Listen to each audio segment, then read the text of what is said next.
Right. So today again we'll concentrate on SNA because we want to finish it. Right. So then we have only maths.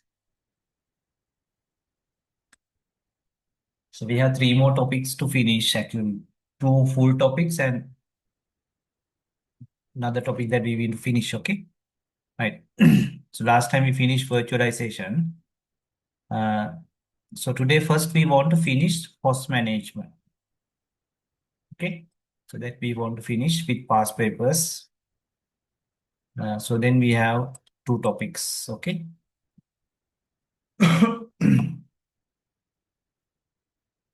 Right, host management, I shared you an updated note to the WhatsApp group. Okay, so I will be using that. Not big changes, small changes here and there, and few past paper questions. But I will add few more pages to that and upload. Therefore, I did not upload it to the Google Classroom, but definitely I put it into the WhatsApp group. Okay, so use that updated note. Okay. Right, so I'm going to do a quick revision on what we have discussed in the last class and then finish the rest of the stuff and then do the past papers and finish the topic. Almost finished. We will keep one or two questions open until we finish the network part. Okay.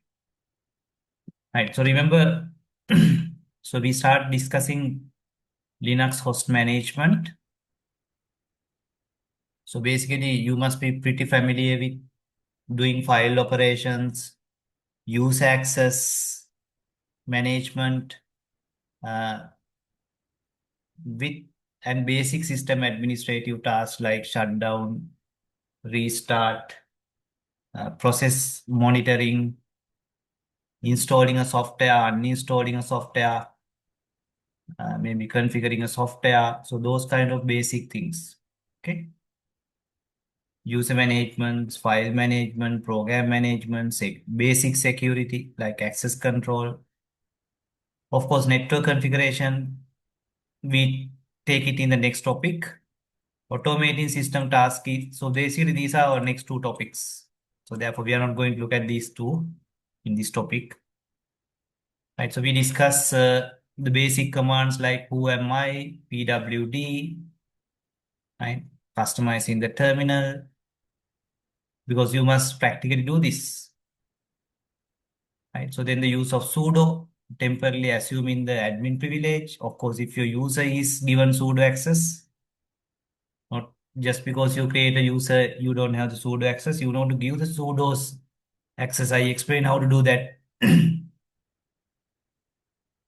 But when you initially create a user during the installation, by default you have the sudo access.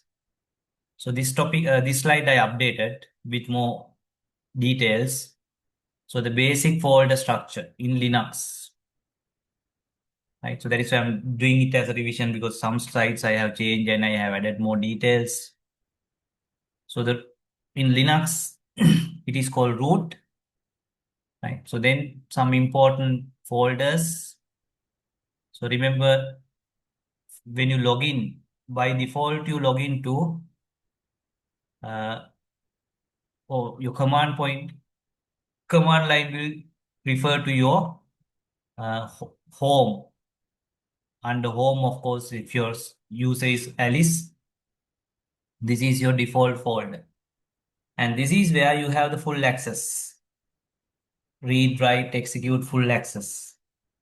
Other places, access restrictions are there. Of course, if you need it, you need to get the access. File-wise, folder-wise. But here you get the full access. So therefore, this is the good place to play around with files and folders. Okay. Right. So then the boot directory keep the boot related things like some startup scripts and so on. So those are under boot directory. So you must know exactly what are the purposes of each and every folder. Okay, directory. So I updated this one with more details. So the bin directory contains essential command line programs like LSCP. Those are command line SH files you are running.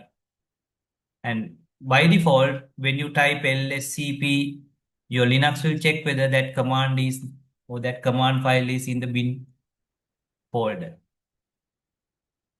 Okay. Let me start my Linux.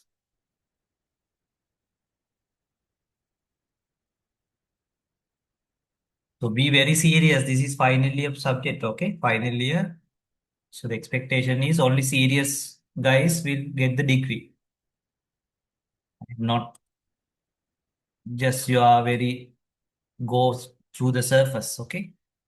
So remember ls/bin. You can see the man command is there, right? ls command is there, okay? So maybe pwd and those things may also be there, okay? So the basic commands are there, okay? That we use. So that is your bin, okay? Pwd command is there. So that is bin. So then sbin has system administration related, not basic commands. Sysadmin related commands. Say ls/sbin. I don't know whether I have the access. Yes, so these are more mount and blah blah blah. Use add, use a del. So that is user management and that is more system admin related tasks. Of course, these things usually you need the sudo access.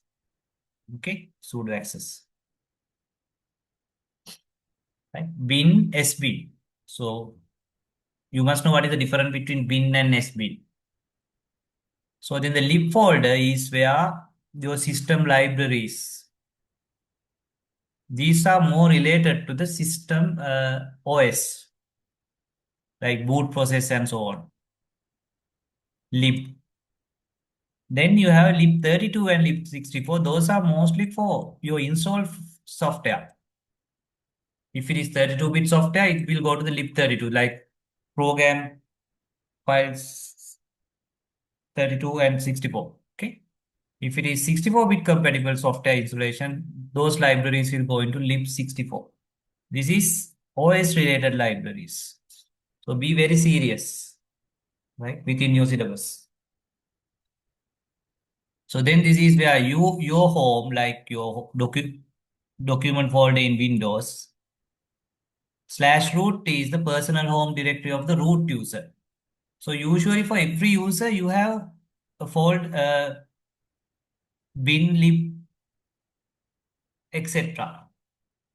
Okay, bin, lib, etc. Remember the root user, you don't have /home root.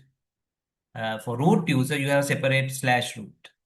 All the other users /home, Nimal, /home, Kapil, and so on. But for root, it is /root, not under home. So then, parallelly, now here you can see we have lib, bin, and so on.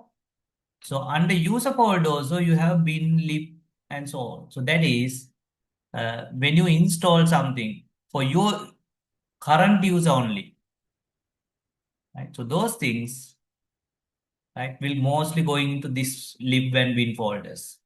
Okay.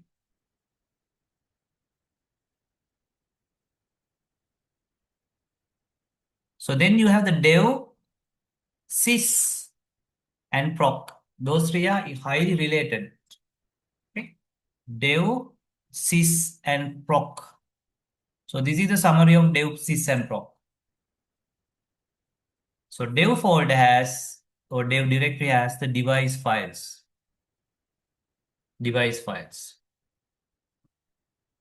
like your drivers and so on. So the sys file is a virtual interface. It's not actual folder. This is actual folder. Okay. For example, you can type /dev/dev.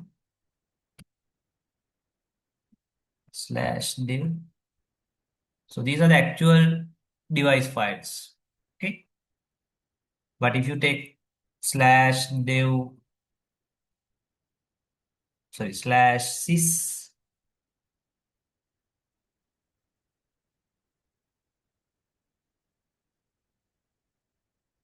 just give 1 minute, okay?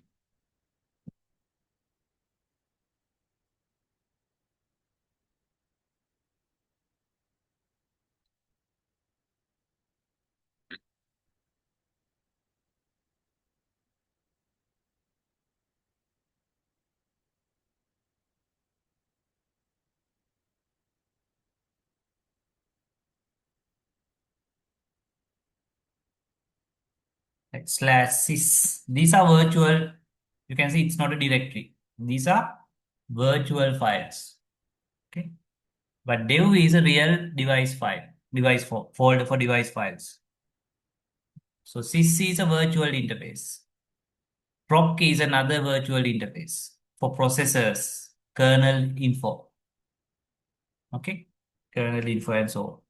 But dev is your real folder having the device files.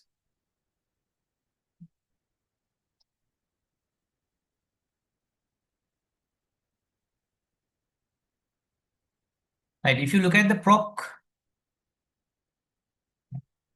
slash proc, right, you can see, okay, you can't look at it, right? It's a directory. How can we look at the content?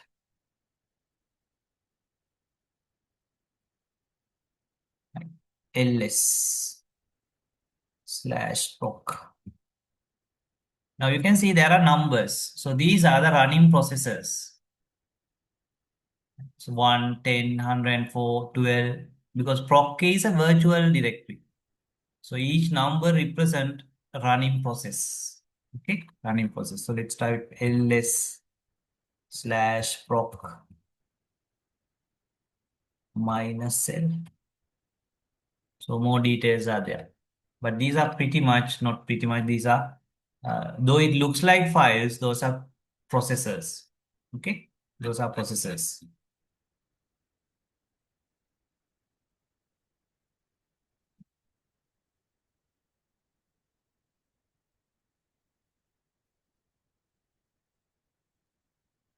Now, if you want to look at the details about a particular process, you need to type ls slash proc slash that process number. Okay, ls slash proc slash your process numbers. Let's say process number 1. So that gives details about the process number 1. Okay, this has a permission denied issue because I don't have that. Let's say sudo slash, so ls slash proc slash 1.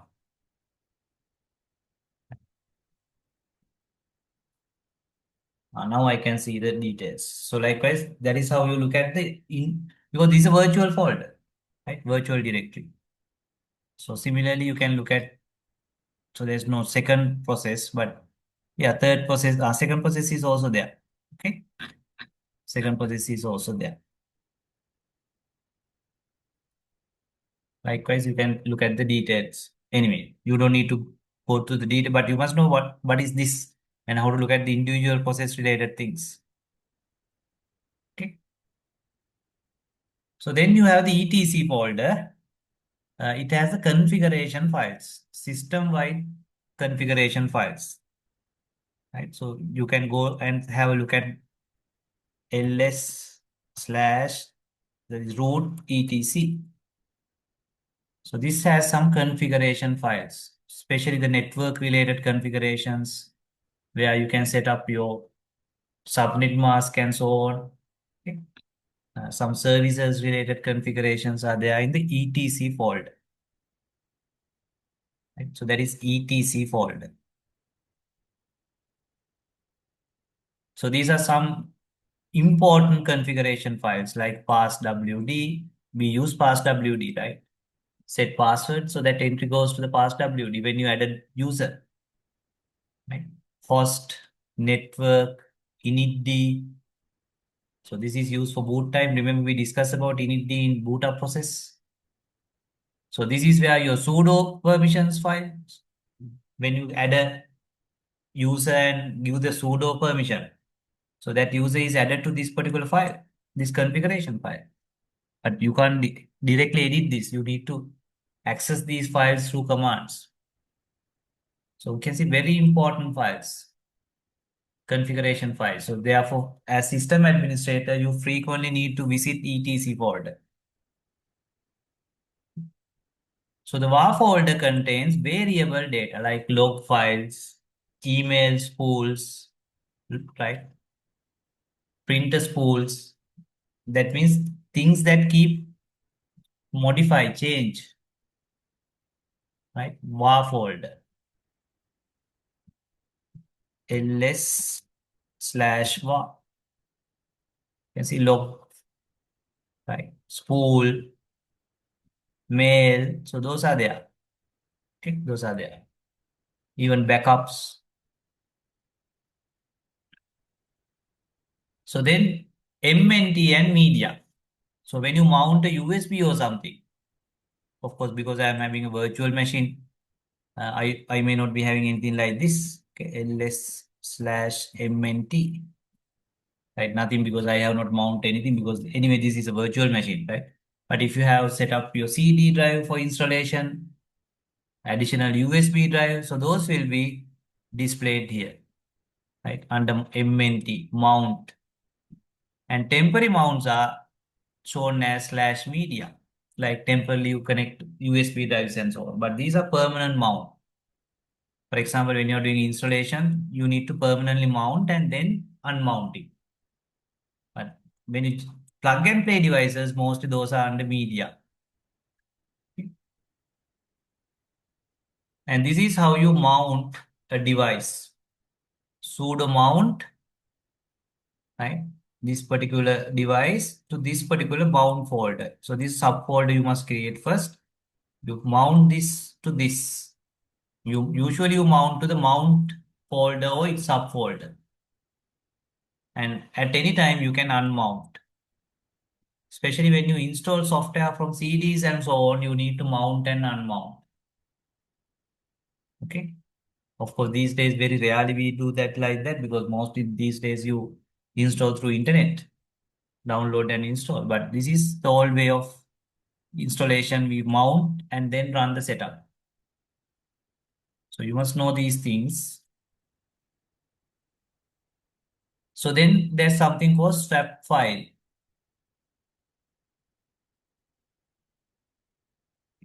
Swap file. It just say it's a file actually. Okay, it's a file. That is where your virtual memory. So remember when you are running out of memory, computer can use part of the secondary storage as extension to the memory. So that virtual memory or the swap file is this. This is actually a file, right? Not a folder. It's a file. Okay. So if you type ls slash, you can see this is swap file. It's ls minus l slash. Uh, so you can see it's a huge size because my virtual machine is heavily using my secondary storage. My secondary storage because I have only limited memory. Okay. Right. So then we discuss about the editors and how to use editors. Right. VI, Nano. Nano is the easiest, but you must aware of what are the editors, what are their features, maybe a bit of a comparison. Okay. So what are the basic commands for Vim, how to quit, how to save, those things we discussed in the that previous sessions, right? I'm not going to do those things again. We heavily use Nano because that is the most user-friendly editor, right? Command line editor. So then we moved on to user and group management, right? Those things we have done, right? I'm not going to do it as practical again because you have the recording. So remember in Linux, we have a concept called user, concept called group. I'm doing this revision again because we are going to do some past paper questions today. So whenever you add a user, say Nimal, not only you are adding a user, you are adding a group called Nimal also by default. So that means first it create a group called Nimal and then add this user called Nimal to group called Nimal. Or else first you can create the group. How to do that? Group add your group name. Okay. So make sure you use sudo because these are system administrative tasks. Okay. So then you can add the user. So this is how you delete a existing group. Group del, the group name. So this is for your exam. Okay. They definitely ask this. So then if you just add a user, right, Nimal, so then there's a group called Nimal and user called Nimal belong to group Nimal. But other approach is, better approach is already you have group, then you say for this group add this user. Then you need to say minus G, use at minus G. This group, this user. Okay. So this means create a user called user1 and assign that user to the group one. So once you add a user, still you can't access. You can't log in using that user. How do you do that? You need to set the password. I did this right as a practical in the previous session. Pass WD, say if the user is user1, pass WD user1. So then it will ask what is your username, sorry, password. So then it is saved to the etc pass WD file. So you must know which file your new user details are added. When you add a user also, it's saved to the etc pass WD file. Now the password is also updated in the pass WD file, right? etc pass WD, right? Say nano. You don't need to go to that folder, right? So I'm in my home, PWD, home nalak source. Nano etc root etc pass. You can use tab. Okay, you can see. So these are the different users. Okay. So I have created user called Nimal, Kamal, user one, Aurora, Somerset. So this exists password. So I think last year they have asked what are these fields? What is this? What is this? What is this? What is this? Right? So be very serious, right? Yeah, there was a question like that. So you must know what is this? What is second field? What is third field? What is fourth field? Right? User ID, group ID, your default folder. What is your default command line? So there are 7 fields. Okay, 7 fields. So these are the 7 fields. So that is why I added more details because the examiner is dead serious. Dead serious. Examiners ask about what are these 7 fields.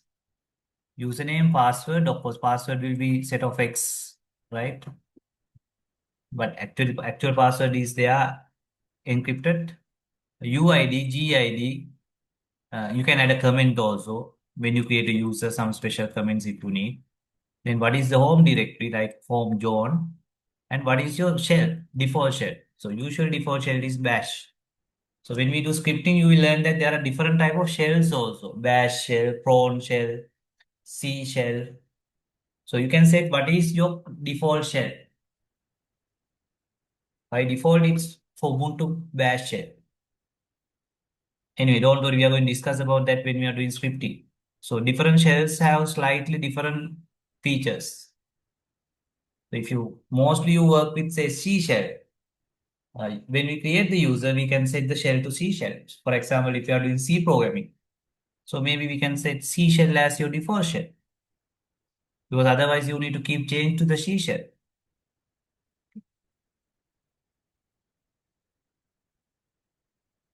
So this is how you give the users sudo access because by default, when you create a user, your user that cannot do sudo. If you type sudo and the command, it will say, okay, this user is not in the sudo's list. So this is how you give it. User mod minus a capital G sudo your username. So then your user has, of course, first of all, you must have the sudo access, current user. Now this newly created user is given sudo access because those are the essential things, right? Create a group, create a user and add into the group, or user and group created together, then set the password. Then almost all the time we give sudo access, right? Sudo access. So just think practically. What are the practical things as a system admin you may need to do? An examiner can ask any of this.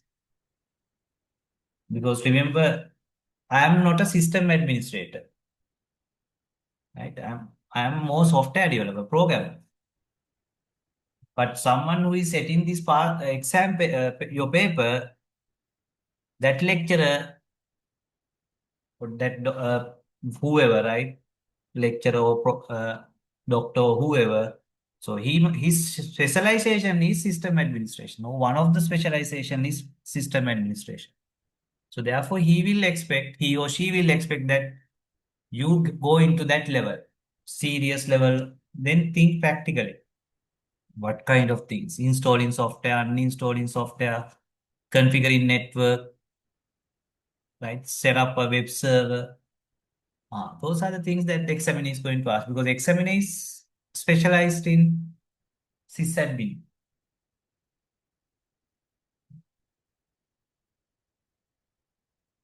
Right, so this is how you delete a user. User del minus R, the username. Okay. So this is where you get details about the users rather than you access the etc folder, right? Because they are all the user details are there. So you can say get tnt pass wd your username. So then only your user details are there.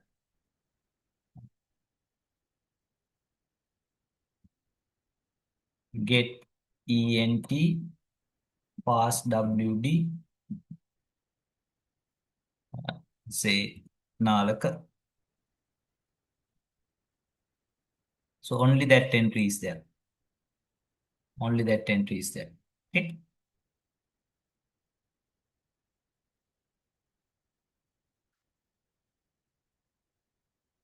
Right. So this is how you list all the groups that a particular user belong to.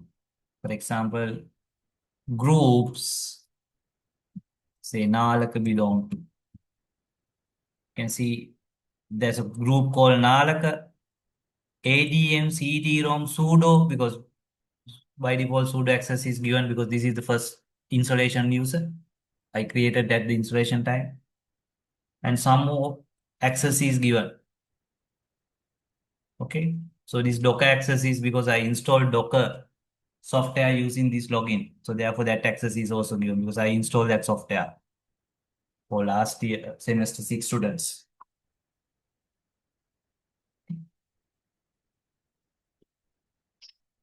Right. Sudo groups username. Okay.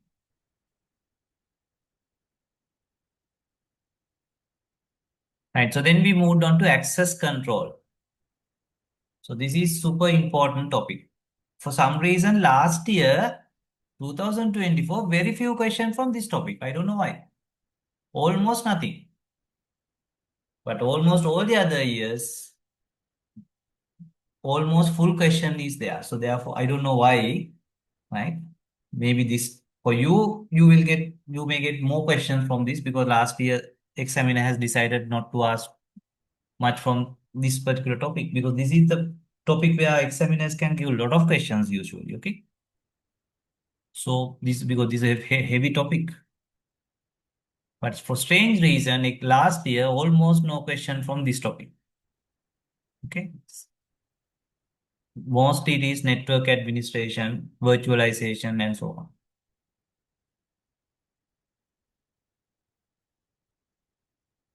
Right. So remember, Linux is very secure, high security, high performing operating system. So therefore, it is very strict And also remember Linux is multi-user multitasking. Windows is single user multitasking. At a time, only one user access. You log off and log in using another user. But Linux, at a time, you can have multiple user sessions, different command lines in different users, or in using terminal servers, SH, you log in. So that is different users, same machine. So therefore, the security is very complicated. So every user has user identification number other than the username. So remember that is these are the user IDs and so on. Okay, in your password file, UID, GID, okay? And of course the group ID. So let's see how to check your user ID because I can't remember that exact command. Maybe that can be a possible exam quick question, right?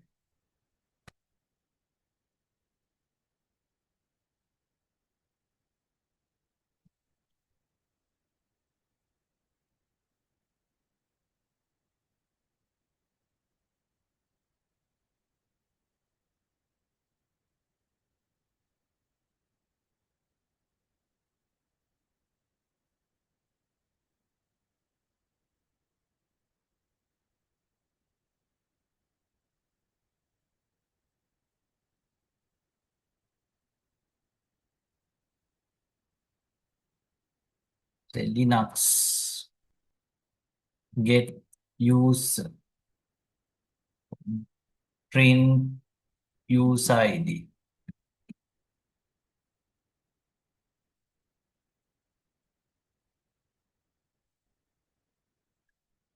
Yeah. So current user ID minus U. Okay, ID minus U. I think the current user is mostly given 1000.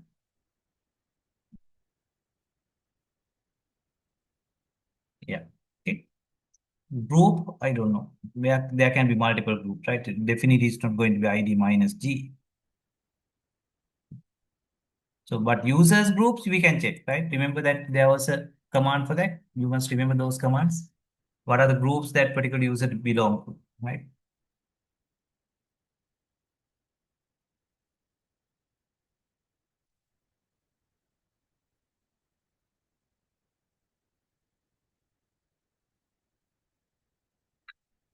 What was that command?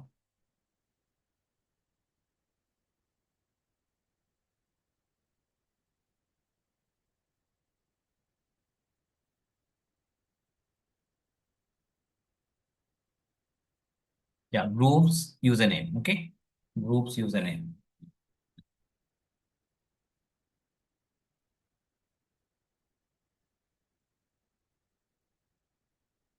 Right. Remember by default, most of the Linux versions, the root username password is locked. Right? Username for the root is locked. In some systems, of course, you can create the user root user at the installation time or later. But Ubuntu, mostly we don't use root access. Rather, we get the temporary root access or the sudo access and use it. Okay, so there are pros and cons of that, right? Pros and cons of using root user versus without using root, you temporarily get the root access. So that is a possible question. Okay, possible question.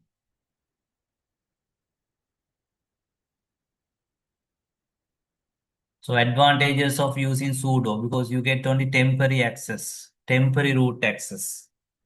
So there's no risk of losing your root password. Someone, right, getting your root password and get the complete access because there's no root user. It's only the sudo access. At the same time, it can be sometimes headache because you need to type sudo, sudo, sudo, sudo. Accountability issues is improved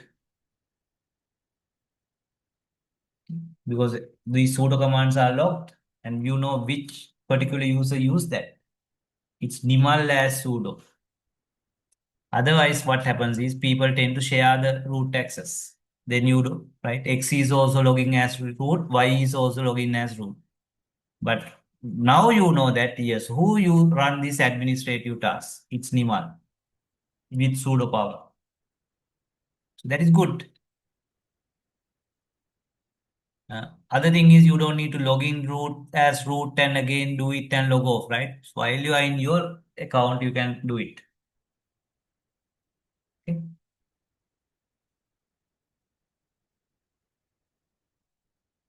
So the disadvantage is obviously you need to type sudo for commands, right? For that kind of things.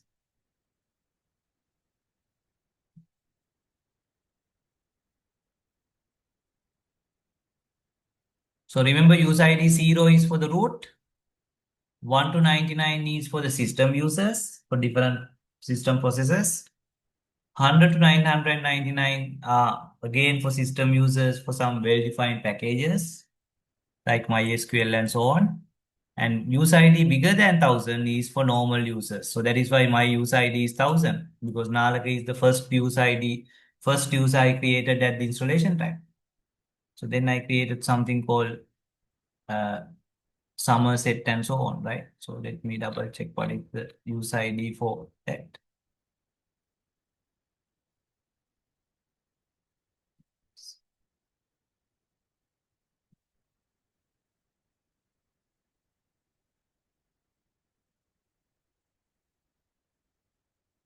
Get TNT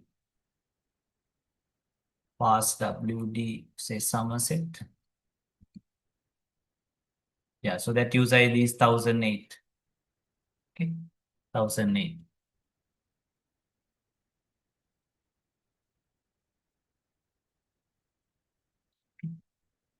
Right, so then how to some extension to the access control other than the built-in Linux access controls. There are some extension like Kerberos and so on. Okay, so then we discuss the file and directory management, right? Uh, how to use the ls command, ls minus l, chmod command, change owner, change group, user mask. What is the default mask for the user? No, your normal user. What is the default mask for the root user? What is the default mask for a file? What is the default mask for a directory? So then when a particular user create a file or directory, how do you determine what is the default access for that file or folder? Right? So that is default mask for the file minus user mask is the access for the file. Default mask for the directory minus user mask is the access for the directory. Right? So you need to understand that, right? Practically do it and double check. Is it the case? Otherwise, you will never understand this, right? You can't memorize like that, right? How to create a file, how to view the file, not editing, cat, right? Nano editor, VI editor, right? ls minus l. So this is your home directory. Slash is your the root directory. So when you say ls, what are these? Okay.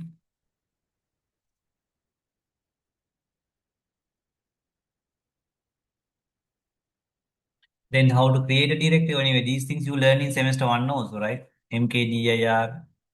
You can even create multiple directories. ඔන්න ඔය තමයි අහන්න එක්සැමින. එක ඩිරෙක්ටරියක් නෙමෙයි directory Park එක බාර හදන්න කියලා බලන්න. So just give your directories with space separate. So remove directories, not only one, you can remove multiple directories at the same time. These are not subdirectories. Delete this, delete that. And if your directory has subdirectories and files, always you must use minus R because if otherwise it will give you error. Then of course copy files to its same directory, different directory.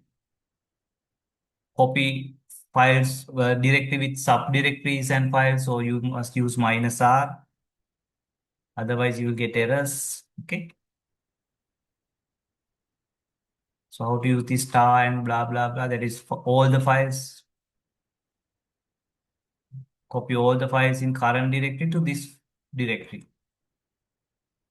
Files and subdirectories in the current directory to this directory. Okay, recursive. Then interactive options. Before overwriting it will give you a message. Verbose, when copying and those things are done, it will give you the details in the command line saying that, okay, this is copied, this is copied. You need to do this and feel it. And if you feel like there's some more options, just take a note of that. So then move. So then rename, there's nothing new or no command, just use the move. Okay. So that will rename the file. Move it to the same folder. Move this file to this file means actually you are renaming. Then remove a file, rm, remove directories, rm-r. So this is delete all the files in the current directory. This is all the files and directories and subdirectories. So then we discuss about the links, hard link versus soft link. There was a question, right? The past paper note අපිට හම්බ වෙනවා. What is the difference between hard link and soft link? So remember, every file direct is a inode. Inode in Linux. Hard link means you are creating another link to this inode. So therefore, every time you create a hard link, the number of links will be incremented by 1. Okay. But soft link, you are not creating another link. So therefore, it doesn't increment the link count. So you are just linking to that particular file.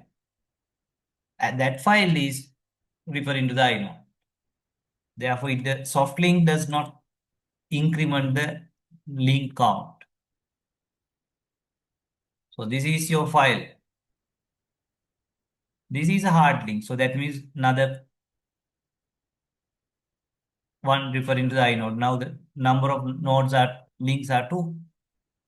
But when you create a soft link, you are not referring to the node, inode. Rather, you are referring to another link, hard link. So therefore, soft link will not increase the number of links for the inode, but hard link will. Hard link will. Okay. So this is very hot area for questions, links. And again, go through your UC reference book. If there's anything else mentioned, just add it to your note. So this is soft link. It doesn't increase the link count. Okay, hard link versus soft link. So if you want to create a hard link, you just say ln, your original file name and your link file name. See, if you have original file called f1, this has created now link. This has created another link. Now you have the original file f1 and 2 hard links. 2 hard links. So you can see f1, this one, this one. So therefore, this says now 3. Basically, these 3 are all referred to the same inode. So that is why it says there are 3 links. So this is another field shown in ls-l. Number of hard links. If you create another link, everywhere it will be 4. But if you create a soft link, this link count is not going to be increased. Of course, if you want to create a soft link, use -l, -s. So then it is not a hard link. You're just creating a soft link to this file.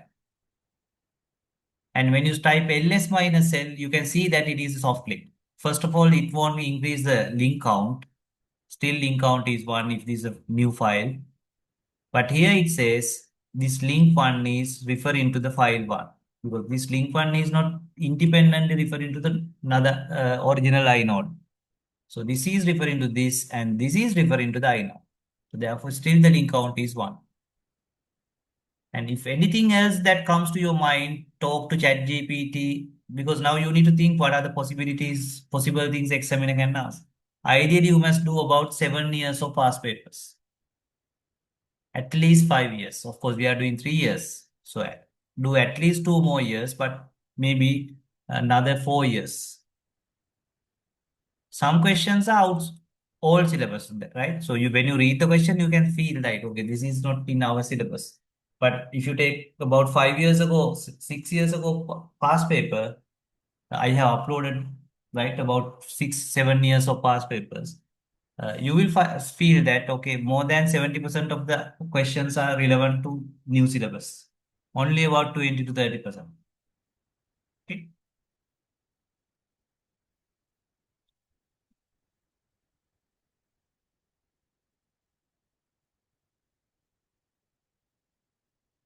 Right. So then we moved on to the file system security. Okay. Right. So we'll take a small break. After the break, we'll continue our discussion because now we are doing a bit of a discussion, and at the end, we are going to do the past papers and finish this topic. Today, definitely, we are going to finish it. Okay. Right. We'll take a small break. Now we are in the halfway of the revision. So then we'll do the rest of the stuff and then do the past papers. Okay. Because today we don't have much to do. Okay. Just revision. Okay.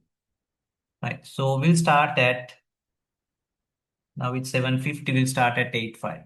Okay. 8. Right. Let's continue our revision.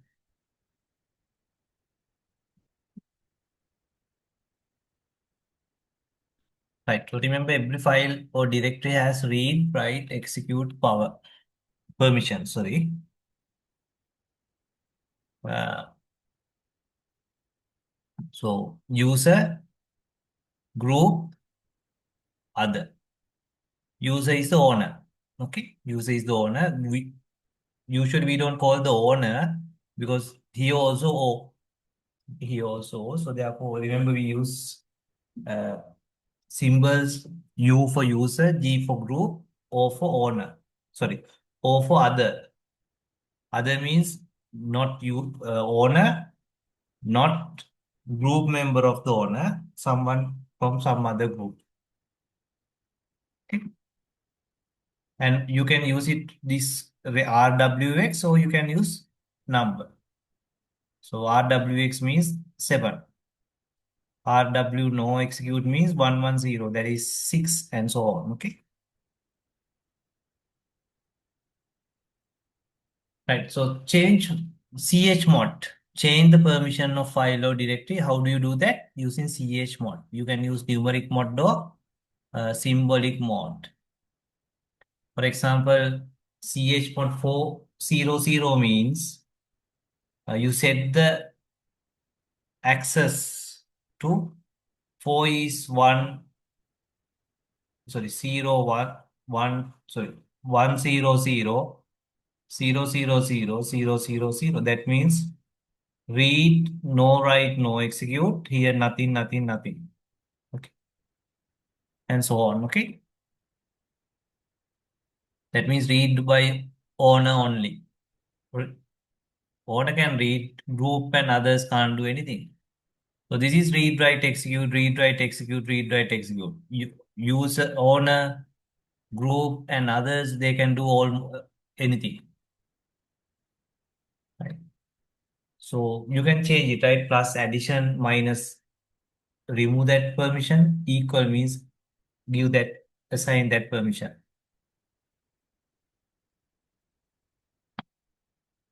And this is basically for all, remove execute power. For all, add read power. If read power is already there, it will be there. But if it is not, you get it. Okay.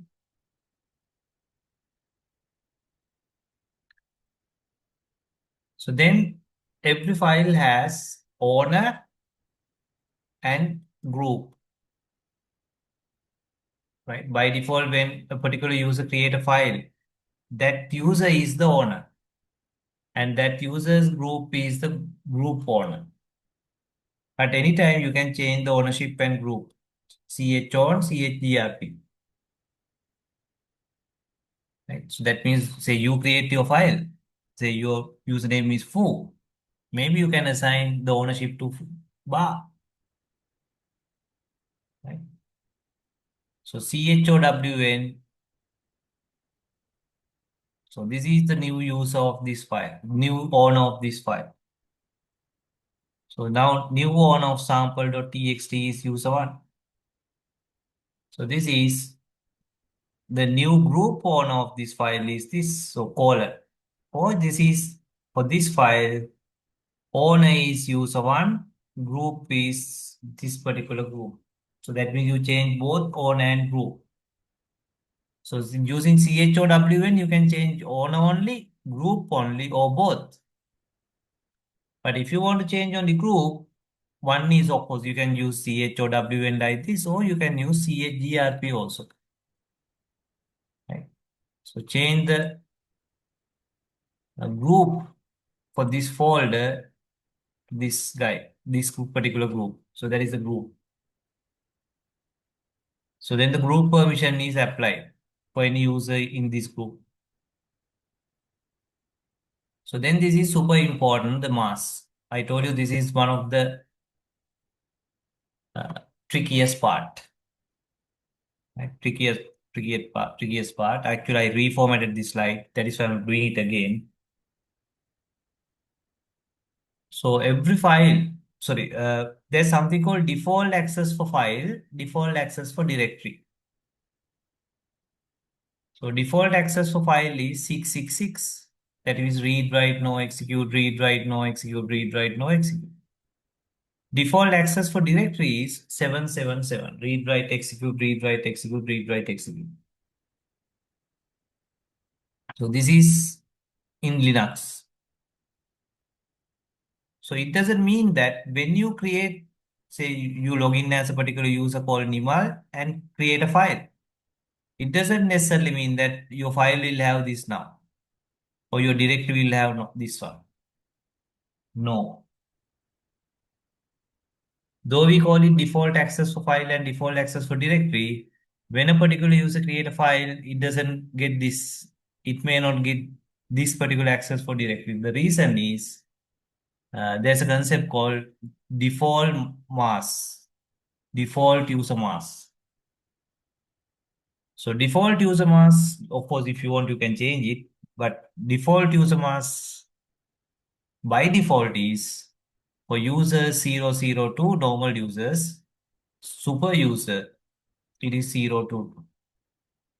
So therefore, if a normal user, if user's user mask is not changed, touch a file, its default access is 666 minus 002. That is 664. That means when a particular user create a file with default user mask, create touch a file, its access is not read write no execute, read write no execute, read write no execute. Rather read write no execute, read write no execute, only read. Because 666 minus 002 is 664. Right? 4 means 100. That is why read no write no execute. So when a particular user create a directory, it is 777 minus 002, that is 775. This is default level. But if super user create it, you need to subtract 022. That is 666 minus 0222, 77 minus 777 minus 022. Okay. So that is why these things you don't need to remember, but you need to remember these values. Default access for file, default access for directory, default UMask for a normal user, default UMask for a super user, because then UMask must be subtracted from default access for the file or directory. At any time, you can change the UMask of a user. So then that value must be subtracted.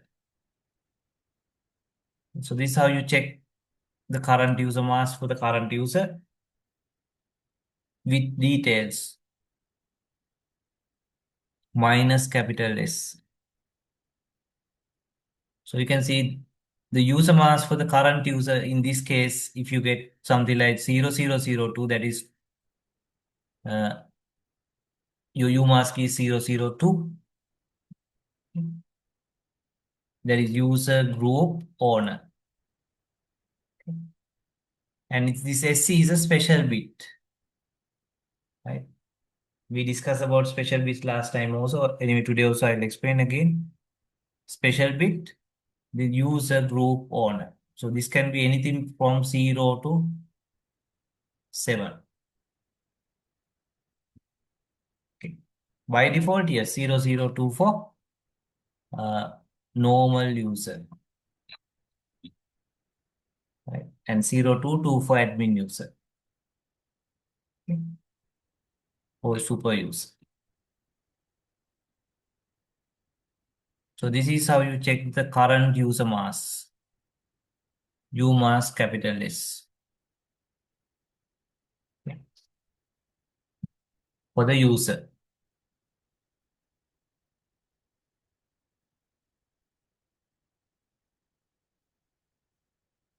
So this is how you change your U mass. Okay. So this is you add write access to the user, remove execute access from user, assign read access to the group, add write access to others. Sorry, owners. Sorry, others. Others. So user is the owner. Okay. Right. I think we stop at that point. Right. So we stop at that point that day. And now only we move on to today's part, process management. So process is a running program. Right? In Windows, of course, you can go to the task manager, right? First, familiar with Windows also, right? Then you can see whether how do you do the similar things in Linux. So these are running processors, okay? Memory usage, CPU usage.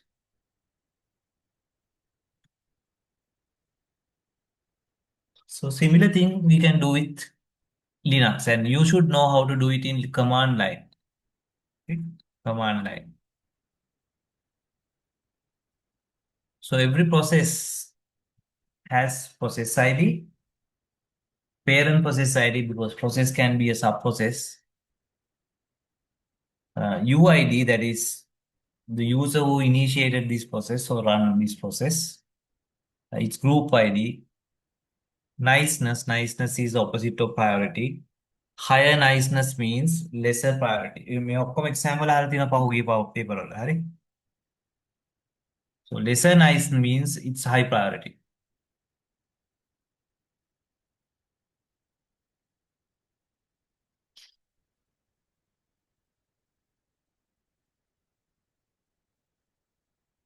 How do you monitor process in Linux terminal? So the simple approach is type PS. So PS will tell what are the processes run by current user session in that terminal. Because every terminal is a different session. Right. So let's see, type PS. So this will have only, I think, 3 processes. Yeah, 2 processes. So this is my command line. This is, I just run this particular process, PS command. Command line, PS command. So these are already run. These are not currently running.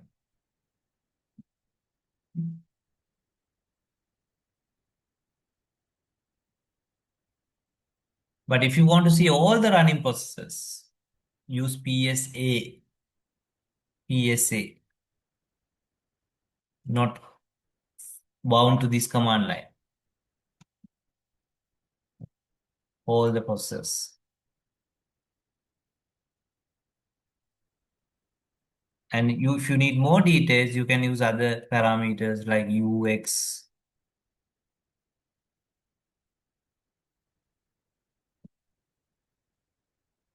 But A is show processes for all users, including system users.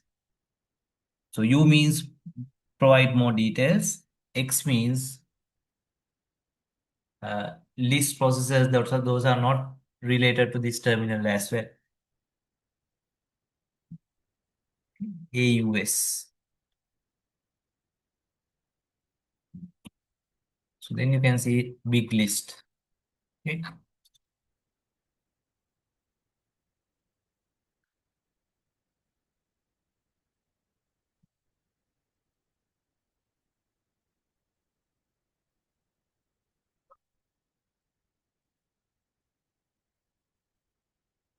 Right. Another command is we heavily use is stop command. So it's a real-time process monitoring command like task manager. So it will update memory usage and so on real time. Stop. Okay. Yes, it's getting updated real time.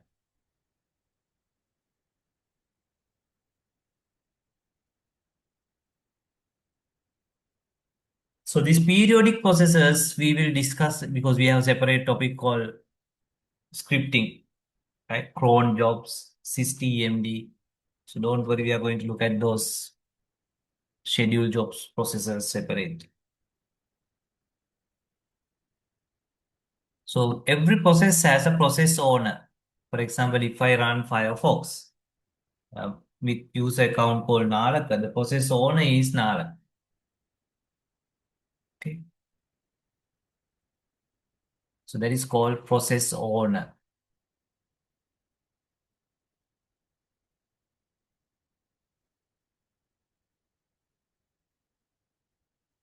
Right. So this is separate topic, right? Separate subtopic. That is set UID command. Okay. So remember, if you create a program, a file, you are the owner, right? If you touch a file or something, you are the owner. So then you are the owner's permissions. But there are situations you are not the owner of the file. So then sometimes you will lack access to that. For example, if you want to access passwd file, etc passwd, of course, the owner is super user.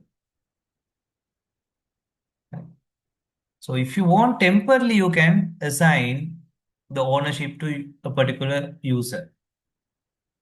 That is where we use set UID. So it is good and bad.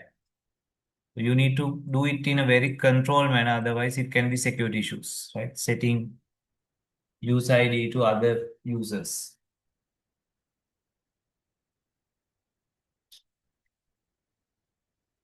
So how to set the use ID, UID?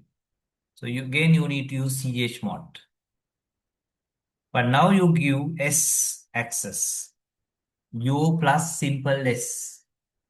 So that is how you give the ownership. Okay. So this is giving the execute power. Of course, that is something you already know. So usually you make the that owner at the same time you give the execute power because otherwise the owner can't use it much. So once you set the ownership like this, say chmod blah blah blah, say this is the file name. So then when you type ls minus l, you will find this s mark, s flag. So s flag means the current user is the owner. Okay. And if it is simple less, that means you are the owner and you can execute. You have the execution power. Capital S means you are the owner, but you don't have the execution power, which you need to separate it. And of course, at any time you can remove the set use access. That means we can remove the use ownership of the file. That is U minus S, the file name. Remove the ownership. Similarly, you can set the group and anytime remove the group permission.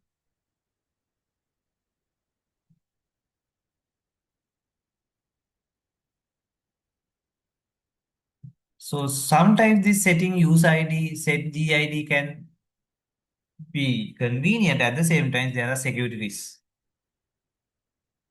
right? Setting user ownership to other users.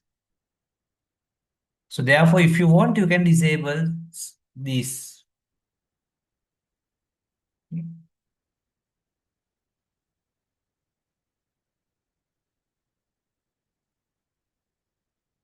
So this is how you remove the special permission or sticky bit.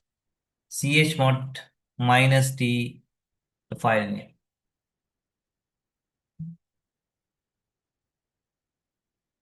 Right. So the next subtopic is find. This find command is almost every year they ask directly in this kind of a question or indirectly through scripting. Because find has so many variations, hundreds of variations, because therefore examiner can give almost every year one or two questions about find.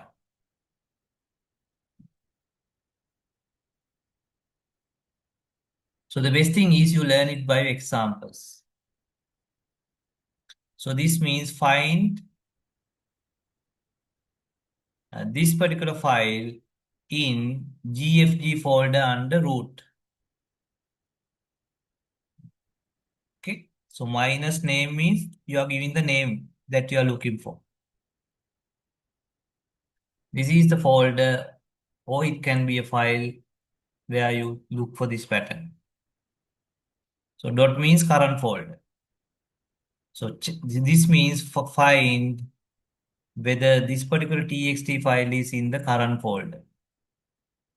So we can use it for finding folders of files and folders or inside the files. Text. So this is find in home directory, a file with name this. So this is again find in current directory. Type is D, that means you are only looking for the directories with this particular name. So likewise, I have given you different examples, but you can add more examples because every year there's a question, sometimes two questions. This find and blah blah blah. Okay, I have given you a few more options, but if you find any other interesting thing, just add it. Okay? So this is based on size. So find files having make 50 megabyte size. This is find files in current folder with minimum 50 megabyte and maximum 100 megabyte. That means the file size must be between 50 to 100. So this is actually the last modified time. So that means last modified time must be 50 days. This is last modified time must be less than 50 days. So then you can even have less than 100 days, but must be greater than 50 days and so on. Okay. So this is you find some files with following permissions. If particular file has this particular permission, that will be found part of the result. This is again permission where user has a read permission. So you can find then, like, put it into outputs as well, like command line and so on.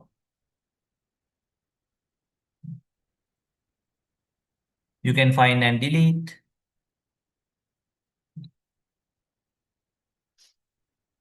edit it.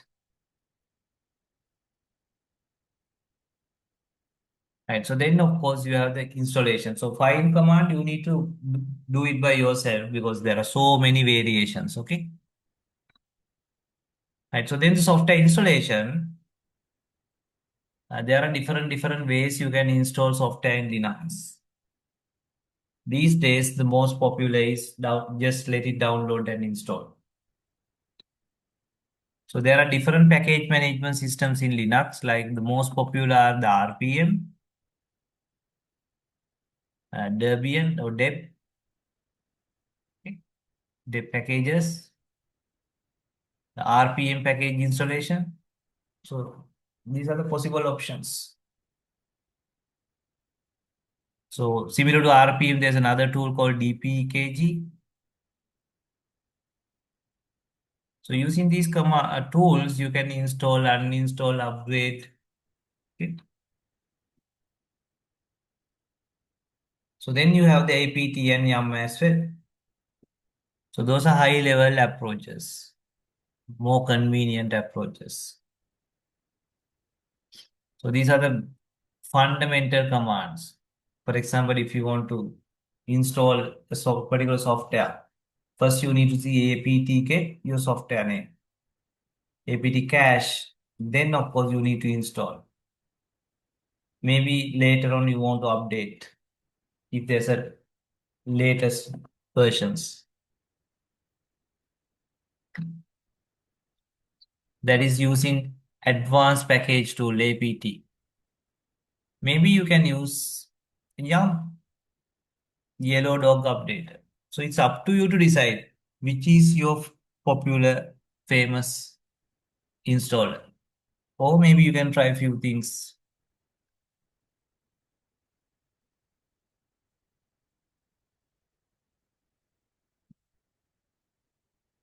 Right. So a few past paper questions. So this is okay. Let me open my.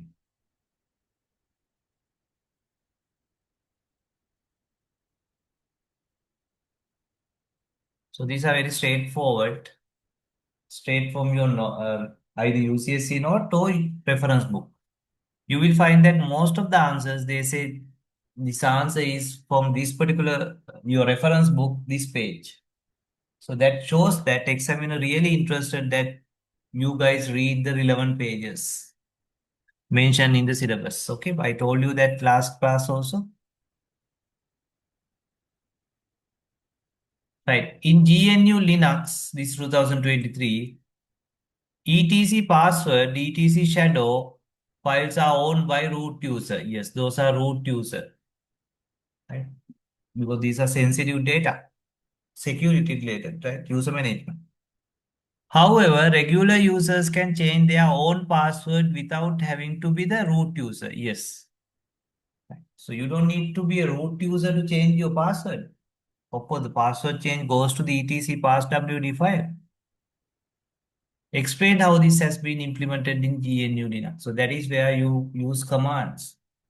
When you use the command to change these things, the tool will write it to the file. Right? Or else you use assume your sudo privilege and view these files or edit these files. So many options, okay.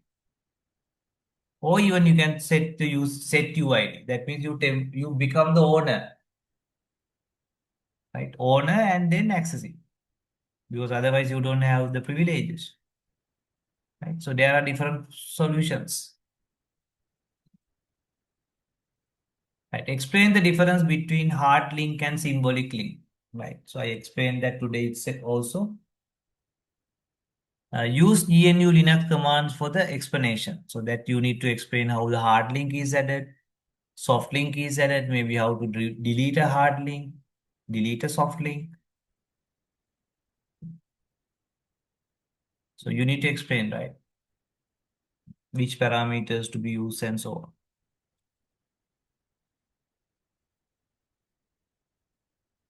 Right. Next question. Using a single sentence, describe the importance of logging. Okay, this is general knowledge, right?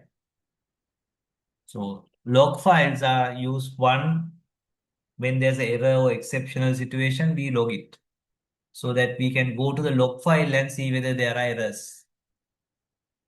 Second one is security, part of non-repudiation. You write all the activities to log files. If there's a dispute, we can check the log file.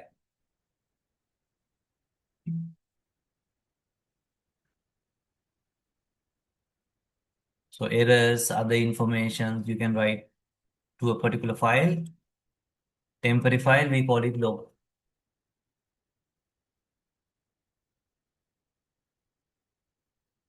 Right. So this is textbook question, right? Write down the essential steps to required to add a new user into Linux system.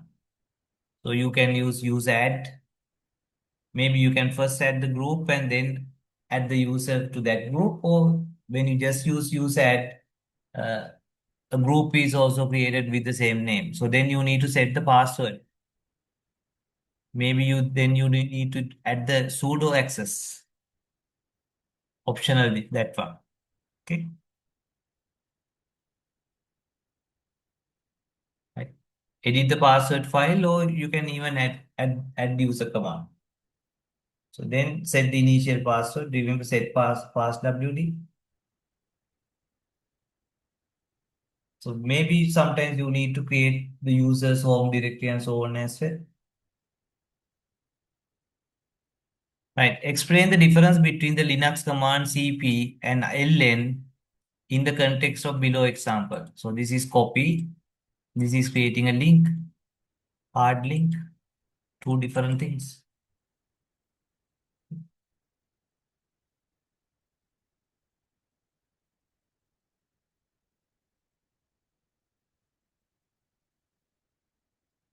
Copy and links. Okay.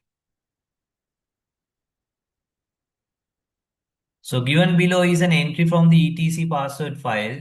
Name the fields of the entry. So that means you need to explain one by one.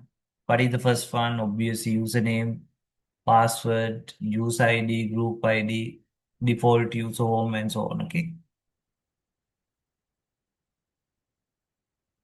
Right. So that's it. We'll do few more past paper questions after doing the network management. Okay. And again, uh, go through the UCSC note also, and then go through the reference book relevant pages. That is a must. Right?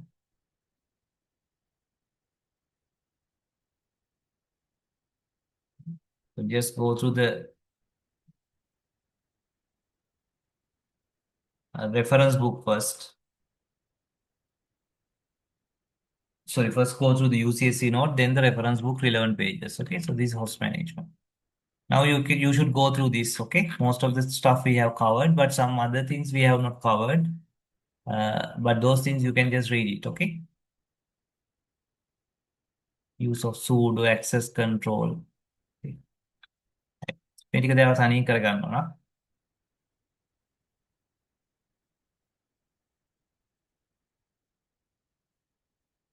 Like process control, life cycle of a process, how to use PS command, and so on. Okay. Right. So we stop at this point.